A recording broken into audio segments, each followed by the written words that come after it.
Baik, Assalamualaikum warahmatullahi wabarakatuh. Para mahasiswa, bersua kembali dengan saya Profesor Dr. Ermanto SPD MHum pada pertemuan yang keempat. Dan topik kita pada pertemuan yang keempat ini adalah etika penelitian dan etika penulisan. Para mahasiswa, apalagi kita yang sudah berada di magister, di program doktor nantinya, kita harus memahami etika penelitian dan etika penulisan. Tidak hanya memahami dan juga melaksanakan, menggunakannya di dalam melaksanakan penelitian dan penulisan publikasi nantinya, apakah itu dalam bentuk buku, apakah itu dalam bentuk artikel hasil penelitian. Para mahasiswa, sekarang secara khusus kita bicarakan dulu tentang etika penelitian. Jadi ternyata kita melakukan penelitian harus memenuhi etika penelitian itu. Para mahasiswa, yang pertama kita berbicara tentang sampel yang legal. Jadi, sampel penelitian harus sampel yang resmi. Makanya kita perlu izin penelitian dan sebagainya. Jadi, ini terutama berkaitan dengan persoalan-persoalan manusia, ya, persoalan manusia. Jadi, asal perolehan material atau sampel harus atau adalah legal sesuai dengan standar prosedur dan etika, baik terhadap manusia dan hewan, apalagi berhubungan dengan sains dan teks dan teknik misalnya. Materi atau sampel penelitian yang diperoleh dari suatu tempat yang memerlukan perizinan harus mengikuti ketentuan yang berlaku. Jadi, tentu kita harus mengikuti ketentuan-ketentuan yang berlaku sesuai dengan prosedur perizinan untuk mendapatkan sampel data tadi. Kolaborasi, jika ada terjadi kolaborasi penelitian orang Indonesia dengan peneliti asing, maka harus memiliki izin riset dari Kemendikbud. Sampel yang diperoleh dan jika perlu, kalau ada data itu memang perlu dibawa ke luar negeri untuk kepentingan analisis, tentu harus didampingi dengan dokumen, ya, dokumen materialnya itu. Jadi agar sampel tadi tidak digunakan atau hanya digunakan untuk tujuan riset yang kita setuju itu. Jadi itu sangat penting, ya, para mahasiswa. Yang berikutnya ini ada pertimbangan etis dampak sosial. Jadi dimungkinkan dengan data kumpul ada dampaknya kepada orang lain, ya. Jika itu kita peroleh data itu. Artinya adalah dimungkinkan juga peneliti juga menerapkan pertimbangan etis akan dampak sosial dari hasil penelitian tersebut. Misalnya, jika memang diperlukan penyamaran atau menyamarkan sumber informan, jadi namanya tidak kita sebut karena nanti akan berdampak, ya, ada dampak sosial, itu diperbolehkan atau diharuskan. Kemudian juga lokasi bisa juga kita samarkan karena itu akan berdampak. Jadi ini harus kita patuhi etika ini. Misalnya kita melaporkan hasil survei yang dapat mengubah persepsi masyarakat untuk kepentingan politik tertentu. Jadi artinya penelitian sosial, politik, humaniora dan sebagainya jika berdampak kepada sumber informan itu perlu kita samarkan, dan jika berdampak kepada sosial masyarakat itu harus, apalagi dengan menyebut lokasi akan berdampak kepada masyarakatnya, itu juga perlu kita samarkan. Betul lah etikanya. Para mahasiswa, berikutnya adalah etika dalam penelitian adalah teknik perolehan data yang benar. Jadi data harus diperoleh secara benar, ya. Dan dalam tulisan ilmiah harus bersifat valid, tentu data yang valid dan reliable itu diperoleh melalui proses penelitian yang memenuhi peraturan atau standar baku ilmiah, sehingga data itu bisa dipercaya dan dipertanggungjawabkan. Data penelitian yang bersifat kualitatif, termasuk juga kuantitatif maupun campuran kualitatif dan kuantitatif, itu bisa diperoleh dengan beberapa metode. Metode yang lazim kita gunakan adalah survei, interview, juga diskusi kelompok terkumpul, kemudian juga pengambilan sampel di lapangan, juga analisis laboratorium dan sebagainya. Para mahasiswa, etika yang berikutnya harus kita lihat adalah interpretasi data tentu objektif, ya. Ketelitian seorang peneliti diperlukan dalam menginterpretasikan hasil secara objektif agar tidak terbawa dengan kecenderungan untuk mendukung hipotesis yang ada. Nah, misalnya, hal ini dapat terjadi ketika data yang dihasilkan mengandung data poin yang nilainya di luar nilai kewajaran dan dianggap sebagai keterpecilan atau keterasingan ya apabila dilihat dari kacamata hipotesis tertentu. Harus diingat, data itu ya bisa saja bukan merupakan tetapi memiliki arti sendiri, makanya perlu pemaknaan yang lebih dalam. Pemilihan data untuk menggunakan hasil yang mendukung suatu hipotesis atau sesuatu tertentu dikenal dengan istilah cherry picking dalam komunitas ilmiah. Jadi kita harus menginterpretasi data secara objektif. Jadi kalau ada data-data yang aneh, data-data yang keluar dari kenormalan itu harus perlu dikaji atau nanti bisa saja itu sebagai suatu keterbatasan belum kita bahas dan itu menjadi catatan misalnya untuk penelitian berikutnya. Jadi jangan disamarkan atau dibuang begitu saja. Para mahasiswa, berikutnya kita berbicara tentang etika penulisan. Jadi ini kaitannya dengan menulis. Tadi kaitannya dengan mengumpulkan data di lapangan atau etika penelitian. Yang perlu kita ingat adalah tulisan itu belum pernah diterbitkan, itu harus itu etika. Jadi tidak boleh menerbitkan atau mempublikasikan artikel kita secara berulang. Kemudian tulisan itu harus bersifat orisinal ya, asli ya, dan bebas dari fabrikasi, falsifikasi, plagiasi, duplikasi, fragmentasi, dan pelanggaran hak cipta ya atau isi. Jadi artinya suatu tulisan ilmiah harus berasal dari hasil penelitian penulis itu, baik yang berasal dari ide hasil asli penulis maupun pengembangan dari ide-ide yang ada sebelumnya karena kita baca ya. Tulisan ilmiah harus bebas dari yang disebutkan tadi, ada fabrikasi, falsifikasi, plagiasi, duplikasi, fragmentasi, dan pelanggaran hak cipta. Jadi tulisan ilmiah yang diterbitkan itu tulisan yang belum pernah diterbitkan pada penerbit atau jurnal manapun sebelumnya. Termasuk juga jangan terjadi penerbitan ganda ya. Untuk menghindari hal tersebut, penulis wajib mencantumkan sumber asli dari suatu tulisan yang disitasi. Jadi kalau kita merujuk ya harus disebutkan bahwa kita punya rujukan, dan rujukan itu harus kita tulis dan harus kita cantumkan di dalam rujukan itu, termasuk nanti di dalam daftar rujukan.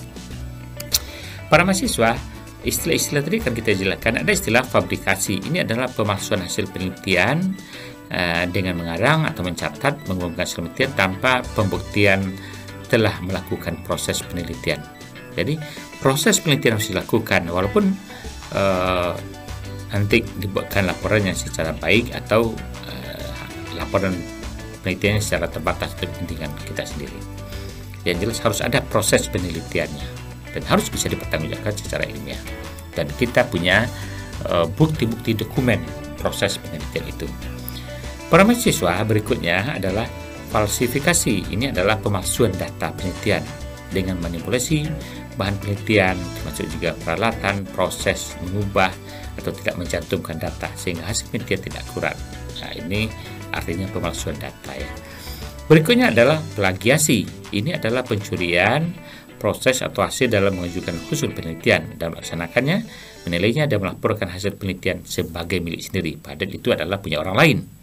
Itu adalah namanya plagiasi. Dan ini nanti diakui sebagai milik sendiri dengan nama kita sendiri. Itu tentu juga harus kita hindari. Kemudian duplikasi adalah penggunaan hasil atau data penelitian sebelumnya tanpa mengutip. Jadi kita gunakan untuk kepentingan tapi tidak kita kutip, tidak kita sebutkan rujukannya.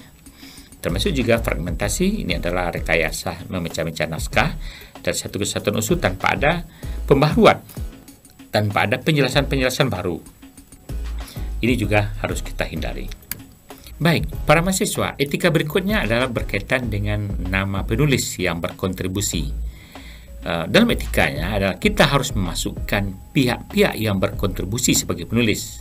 Ya, atau bisa juga sebaliknya, tidak memasukkan pihak-pihak yang memang tidak berkontribusi. Tapi jika dia berkontribusi tentu harus kita masukkan. Kemudian urutan pengakuan pada penulis sesuai dengan kontribusi tadi.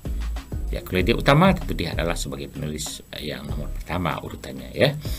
Kolaborasi antara peneliti maupun dengan siswa dengan para mahasiswa kalau perguruan tinggi mengikuti kaedah keadilan.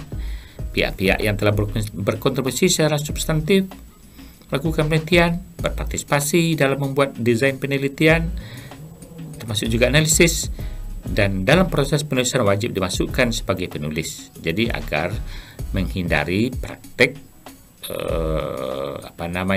pengarang-pengarang hantu ya, atau ghost author dalam penelitian. Dan sebaliknya, penulis tidak boleh memasukkan nama seorang atau yang memang tidak berkontribusi. Oke. Berikutnya adalah kita berbicara tentang penulisan afiliasi tempat bekerja. Bagaimana dituliskan, apalagi kalau kita sudah pindah misalnya. Terkadang penulisan ilmiah ditulis ketika peneliti baru saja mengalami perpindahan institusi. Ya, ini apalagi kalau dosen-dosen yang kontrak misalnya. Ada kontrak 2 tahun, 3 tahun, 1 tahun sebagainya. Kemudian kita pindah. Nah, ini harus ketika seorang peneliti melakukan penelitian ya. Dalam hal ini, afiliasi pertama yang ditentukan adalah lembaga tempat peneliti tersebut melakukan penelitiannya. Kapan waktu itu dilakukan penelitian dan lembaganya di mana. Ketika dia pindah, ya berarti itu tidak digunakan. Yang digunakan adalah artikel ilmiah yang ditulis di dalam berasal dari penelitian, dan penelitian itu kapan dilaksanakan dan peneliti berada pada lembaga mana. Jadi termasuk para mahasiswa, ketika Anda meneliti sekarang, Anda berada di lembaga Universitas Negeri Padang, itu artinya adalah penelitian Anda dalam rangka itu artinya adalah Anda harus mencantumkan nama lembaga Anda sebagai mahasiswa magister itu adalah Universitas Negeri Padang. Walaupun nanti Anda sudah lulus misalnya, tapi sekali lagi, jika artikel Anda itu bertolak dari hasil penelitian yang dilaksanakan pada waktu Anda S2, itu adalah lembaga Anda adalah Universitas Negeri Padang, bukan sekolah Anda. Itu artinya. Ini harus dipahami oleh para mahasiswa, terutama mahasiswa magister yang banyak menulis artikel berdasarkan hasil penelitian. Para mahasiswa berikutnya adalah kredibilitas penerbit. Kita harus memilih kredibilitas penerbit ini. Ini penerbit yang kredibel.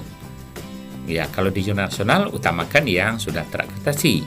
SINTA 1, 2, 3, 4, 5, dan 6.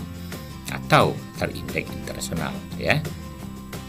Kemudian penerbit bebas dari pelanggaran hak cipta, penerbit predator dan sebagainya itu ya. Jadi hijacket jurnal bisa juga.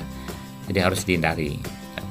Kredibilitas penerbit mempunyai peran yang sangat penting dalam menyampaikan hasil penelitian ilmiah para ilmuwan untuk masyarakat. Jadi Anda atau kita harus memilih penerbit yang kredibel baik di penerbit atau jurnal nasional maupun jurnal internasional. Para mahasiswa, karakteristik penerbit yang kredibel ini adalah pada umumnya jurnal yang kredibel itu adalah jurnal yang memiliki kontrol yang ketat ya. Jadi memang ada mitra bestari biasanya. Anda lihat di box redaksi nanti ada, di fitur-fitur redaksi nanti akan ada namanya mitra bestari dan bagaimana cara kerjanya itu diumumkan biasanya. Kemudian juga seluruh penerbitan buku ilmiah dilakukan oleh Scientific Publishing House ya, yang telah memenuhi persyaratan untuk menerbitkan tulisan ilmiah. Artinya jurnal ilmiah yang kredibel itu harus terdaftar ya, memang harus memiliki ISSN. Jadi International Standard Serial Number ya. Kemudian memiliki transparansi dan tidak pernah melakukan pelanggaran hak cipta. Itu transparansi itu ada dalam petunjuk-petunjuk proses penerbitan artikel. Jadi ada panduan untuk penulis. Di dalam negeri jurnal yang kredibel ada jurnal yang telah terakreditasi. Sekarang ada terakreditasi baik yang terakreditasi SINTA 1, 2, 3, 4, 5, dan 6. Sedangkan untuk internasional itu jurnal internasional itu ada yang terindeks, termasuk juga yang impact faktornya tinggi tentunya ya. Oke. Baik, berikutnya para mahasiswa, simpulan kita adalah dalam menerbitkan suatu tulisan ilmiah harus kita memperhatikan atau mematuhi etika yang harus dipenuhi oleh seorang peneliti atau ilmuwan seperti kita. Mulai dari penelitian, tadi dah waktu tahap penelitian kita sampai mulai dari sampel yang objektif, analisis yang objektif dan sebagainya, itu harus kita pahami. Termasuk juga ketika menulis, ada etika di dalam menulis. Tadi juga kita sudah sampaikan ada etika dalam menulis. Termasuk juga memilih jurnal yang tempat kita terbitkan. Itu tentulah jurnalnya juga jurnal yang kredibilitas yang tinggi, ya, kredibilitas yang tinggi atau bagus. Oke. Dalam melakukan penelitian harus tadi dapat memastikan bahwa asal perolehan material itu sampel itu legal, ya, sesuai dengan prosedur dan sebagainya, ya. Teknik perolehan data yang benar dan interpretasi secara objektif. Para mahasiswa ketika etika penulisan ilmiah tadi itu, maka tulisan itu memang belum pernah diterbitkan, bersifat orisinal dan bebas dari fabrikasi, falsifikasi, plagiasi, duplikasi, fragmentasi, dan pelanggaran hak cipta. Kita harus memasukkan pihak-pihak yang berkontribusi sebagai penulis. Kalau memang dia punya andil, harus dimasukkan. Sebaliknya juga tidak memasukkan pihak-pihak yang tidak berkontribusi dalam penelitian. Kalau memang dia tidak berkontribusi, tidak perlu kita masukkan. Dan kita juga harus memberikan urutan, ya, kepada penulis sesuai dengan kontribusi dan harus mencantumkan afiliasi tempat bekerja. Sekali lagi, afiliasi tadi tempat bekerja itu harus di mana lembaganya ketika penelitian itu dilakukan. Inilah yang saya katakan tadi sekali lagi untuk Anda para mahasiswa magister. Ketika artikel itu Anda sudah tamat tetapi dia bertolak dari hasil penelitian tesis atau penelitian lain yang ditugaskan, dan Anda sudah lulus tetapi artikelnya diproses setelah Anda lulus, maka lembaganya adalah atau lembaga afiliasinya adalah di mana Anda kuliah ketika penelitian itu dibuat. Artinya jika Anda di Universitas A, maka harus ditulis bahwa afiliasi Anda adalah Universitas A, walaupun Anda mengolahnya menjadi artikel ketika Anda sudah lulus, sudah sebagai guru di sekolah tempat Anda bekerja. Itu artinya. Termasuk juga bagi dosen di luar negeri atau dosen kontrak, misalnya ketika penelitian itu tahun tertentu kemudian pindah kontrak, tetapi Anda artikel Anda itu bertolak dari hasil penelitian pada tahun sebelumnya ketika Anda sebelum pindah, maka afiliasi tempat bekerja tetap lembaga di mana penelitian itu dilakukan, lembaga pada waktu itu. Oke, itu tidak diragukan lagi. Sebelum berikutnya adalah kredibilitas penerbit atau jurnal ilmiah yang kita sasar itu juga harus perlu diverifikasi atau dicari tahu atau dilihat. Termasuk juga apakah dia sudah terkasih atau belum. Kalau dia belum terkasih, apakah dia terindeks internasional misalnya. Penerbit juga harus bebas dari pelanggaran hak cipta dan sebagainya, ya, seperti penerbit predator dan sebagainya, itu harus kita hindari. Jadi ini sangat penting untuk kita. Para mahasiswa, demikian sajian kita atau bahasan kita tentang etika penelitian dan etika di dalam penulisan. Dan mudah-mudahan ini bermanfaat dan Anda perlu melihat catatan-catatan penting dari penjelasan saya tadi. Mudah-mudahan ini menambah wawasan Anda dan jika perlu Anda dapat menelitinya, tulisan Anda, dan dimuat untuk jurnal, baik jurnal nasional maupun jurnal internasional. Anda menambah dengan wawasan Anda, perlu ditambah dengan sumber-sumber lainnya yang sangat banyak tersedia. Mohon maaf. Assalamualaikum warahmatullahi wabarakatuh. Bersua kembali pada pertemuan berikutnya.